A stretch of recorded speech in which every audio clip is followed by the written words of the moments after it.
Hello, testing. How is this looking? Mirrorless, you can see the sensor straight away. Look at that. Offer you nice live streaming capabilities. Video short clip recorded at 1080p.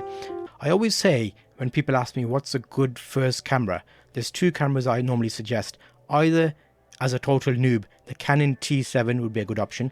But if you're thinking about live streaming and looking at a bit more better specs, then the Canon M50 is a very good camera. The reason for that is using it for photo, it does very well. It's got all the options you would expect to take great photos. Hang about, I will show you examples of a video clip recorded on this camera as well as some photographs so you can actually see what it performs like. Would I recommend it? I think yes. It's a good fair budget because it's depends what your budget is. There are many cameras out there, but for what you're getting, it's a very good price. But in real life scenarios, the camera performs very well. Is the M50 a good camera for live streaming? Well, I have just set it up to give me a live streaming option. I've plugged it in so I can actually by a click of a button show you what you can expect from the Canon M50, which is this camera right here. And it does offer you nice live streaming capabilities. So let's put it into video mode.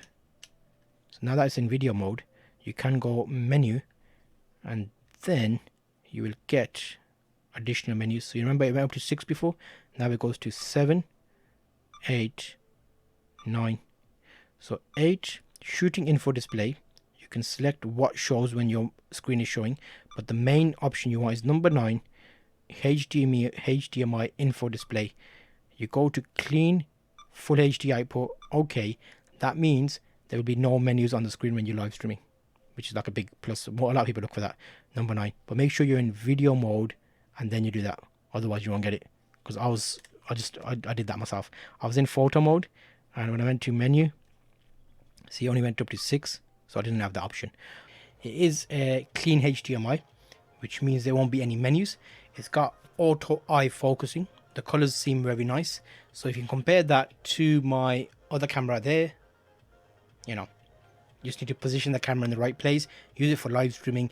M50, solid camera for live streaming. It can work. Overall, it does well in photo, it does well in video. You can connect it via a HDMI card and use it for live streaming. What you'll notice on this model of lens, it has this extra little option here. What's that all about? So the camera is kept quite compact with this lens being small. However, to actually start, you need to see that there, hold that forward and spin the lens, so that like unlocks it. So now you can see it protrudes out a bit more. So if you're putting it away in your bag, think of that like a type of a lock. So you can pull it forward, lock it in place, and there it's locked. It won't move. So you just need to unlock that. So that's like a specialist type thing on this lens. Doesn't have, none of my other cameras have that, but the M50 Mk2 has that. The lens mount is EFM for mic. So make sure when you're buying the lenses, you search for EFM mount lenses, or you buy an adapter and then you can attach any lens. So over here, you have a little button. Push that button, hold the lens, just pull away, spin and pull away, and that'll take your lens off. And again, match up the dots, lock it in place. And considering the size, it's a very cute camera. So as you can see, is a quick comparison here. That is the camera itself, Canon M50 Mk2. Works very nicely, great option, small, compact. When I say it's easy to carry, that's why I say that, because that's it. So the next option next to it, here you can see it's slightly bigger. This is also due to the lens being more long. However, you can see the bodies are different in size, and this can be compared to like a Nikon D3500. Also Canon T7 is that kind of size as well. Then you've got full frame bodies. You can see a line of comparison there. Let's have a quick look top down. So there's 1, 3. So now you can see here, sensor, sensor, sensor, full frame, bigger sensor, better depth of field, performs better in low light situations. You've got a bigger sensor to let in more light. Crop sensor, still good, but you get an extra focal distance because it's got a crop factor. Mirrorless, you can see the sensor straight away. Look at that green sensor there. So everything's kind of just there, and that gives you an idea of the bodies in comparison to the other lineup of camera bodies you can expect. So if you're thinking about size and it's important to get a camera that's nice and easy to keep with you, then that might be something to think about. And you'll see the types of photographs you can take. You can take landscape photos with it, and you can take closer photos of things on the desk. I did some food photography of, I think it was Rocky Road or something. If you have your screen out this way, when you take a photograph, it will show. So let me zoom you out a bit so you can see this. Okay, so we've got our little Moody. Just tap on him. You'll see that when I was too close to him, it did not take the photograph, because there's a limit of how close you can get to your item. So for macro photography, for example, as soon as you go out a bit, tap, and that took a photograph. There's the photograph. Let's click play. Let's zoom in. Yeah, it's a bit overexposed because you're watching this on a camera, but it's taking the photo quite nicely. So that is as simple as putting it in the green mode and taking a photograph. Very easy to take photographs. How about video? So video is interesting. You can do this in a number of ways. You can flip this to the little camcorder symbol there, and we can start recording by pressing that button there. I'll show you more about that now. Okay, yeah. So now that we're in the camera mode, you'll see we've got a little red symbol there which allows us to record. So you just tap on it, it'll start recording. And if you're doing a selfie, you can just flip the screen out.